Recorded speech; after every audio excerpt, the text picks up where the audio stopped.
Good morning, dear students. Today, our subtopic is Rise of Mass Production and Consumption. तो इसमें हम ये जानने की कोशिश करेंगे कि वर्ल्ड वॉर फर्स्ट के बाद किस तरह यूएस में यानी अमेरिका में मास प्रोडक्शन की वजह से यूएस की इकोनॉमी जो है उसमें बहुत ज़्यादा इम्प्रूवमेंट हुई, वो बहुत ज़्यादा आगे किस तरह गई। तो जैसा कि हमने कल भी डिस्कस किया था कि वर्ल्ड वॉर फर्स्ट के दौरान यूएस इकोनॉमी में काफ़ी इम्प्रूवमेंट हुई थी, काफ़ी डेवलप हुई थी वो, और उसकी वजह थी कि उनके पास बहुत ज़्यादा कैपिटल था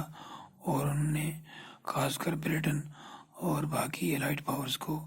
बहुत ज़्यादा लोन भी दिए थे। अब वर्ल्ड वॉर से उन पर भी असर पड़ा, इकोनॉमिक क्राइसिस वहाँ पर भी हुई, मगर उतनी ज़्यादा नहीं हुई जितनी ज़्यादा बाकी यूरोपियन कंट्रीज़ खासकर ब्रिटेन में हुई थी। उन्होंने अपनी जो इकोनॉमी है वो सन 1923 तक यानी 3 साल के अंदर उसमें बहुत ज़्यादा रिकवरी लाई थी, और उसमें सबसे बड़ा जो रोल था यूएस इकोनॉमी में वो था मास प्रोडक्शन का, यानी बहुत बड़े पैमाने पर यूएस की फैक्ट्रीज में प्रोडक्शन हो रही थी। खासकर इसमें जो है 1920s के बाद हेनरी फोर्ड एक कार कंपनी है जो कार बनाती है आज भी, तो उस हेनरी फोर्ड कंपनी जो थी, फैक्ट्री जो थी, उन्होंने जो कार बनाने का जो तरीका अख्तियार किया वो उन्होंने शिकागो के एक स्लॉटर हाउस से सीखा कि किस तरह वो असेंबली लाइंस में ज़बह किए हुए जानवरों को एक प्लास्टिक वो क्या कहते हैं एक पटरी से गुजारते थे। तो वो कसाई जो है वो एक बेल्ट होती है जिस तरह मशीन में, तो वो तरीका उन्होंने अख्तियार किया अपनी फैक्ट्री में, और उससे उनकी जो है काम करने का जो क्या कहते हैं काम करने की रफ्तार में तेज़ी आई, और जो गाड़ियाँ थी वो सस्ती और जल्दी बनने लगी। तो मगर इससे क्या हुआ कि क्योंकि वर्कर्स को इस तरीके से काफ़ी दिक्कत आती थी, तो बहुत सारे वर्कर्स जो थे, मजदूर जो थे फैक्ट्री के अंदर, वो काम छोड़कर जाने लगे। मगर हेनरी फोर्ड कंपनी वालों ने उसका ये हाल निकाला कि उन्होंने जो काम करने की उजरत थी, जो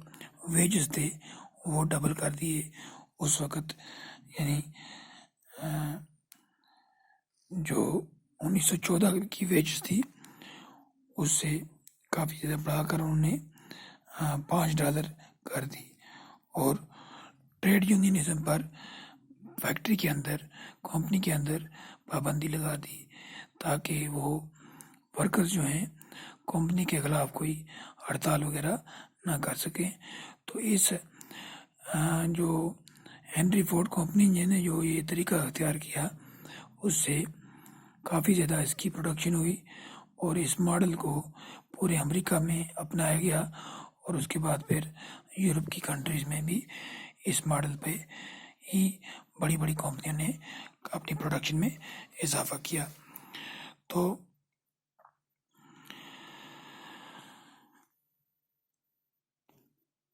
अब चूँकि प्रोडक्शन बढ़ गई थी पूरे मुल्क में, और उस प्रोडक्शन की वजह से क्या हुआ, वेजेस भी बढ़ी। जो मॉडल अपनाया था फोर्ड कंपनी ने, तो जब वेजेस बढ़ी तो लोगों के पास आमदनी में इजाफा हुआ, और उसके बाद लोगों ने काफ़ी चीज़ें जो है वो यानी लग्जरी आइटम्स जो हैं जैसे कार, फ्रिज या रेडियो वगैरह जो हैं वो खरीदने शुरू किए, और उसका असर क्या हुआ, उसके असर से जो इकोनॉमी थी उसको एक बूम मिला, उसको एक पुश मिला। तो कहते हैं کہ امریکہ میں گاڑیاں خریدنے کی رفتار میں بہت زیادہ اضافہ ہوا. یعنی 1919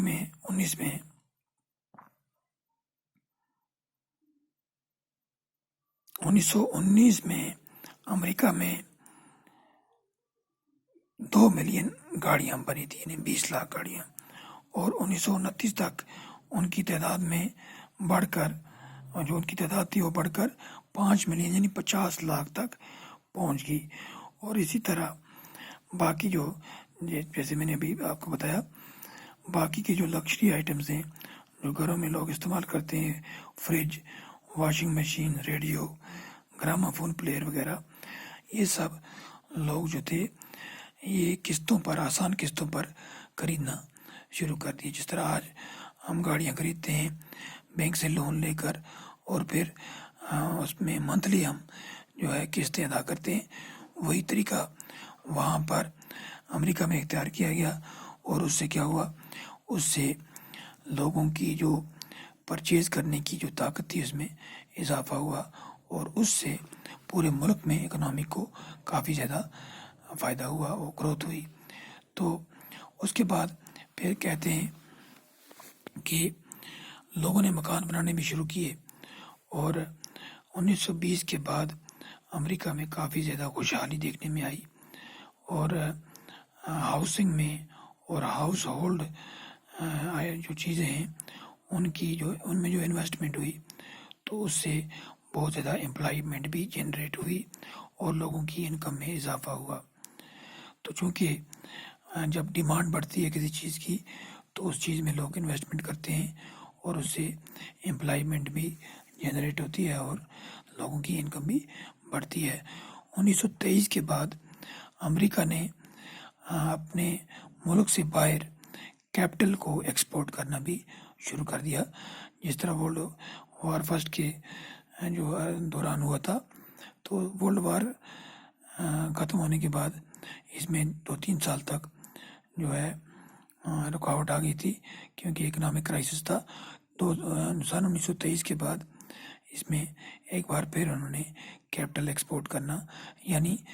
دوسری ملکوں کو، یورپین کنٹریز کو قرض دینا شروع کر دیا. اور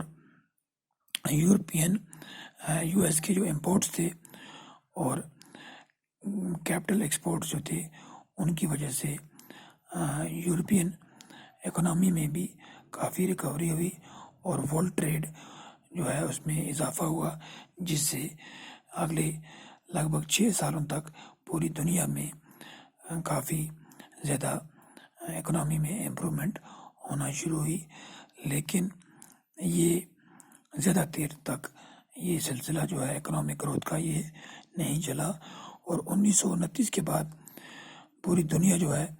ایک نئی جو ہے اکنامک ڈپریشن کا شکار ہوئی، جو اس سے پہلے کبھی نہیں ہوا تھا. وہ ہم کل اسٹڈی کریں گے. That is enough for today.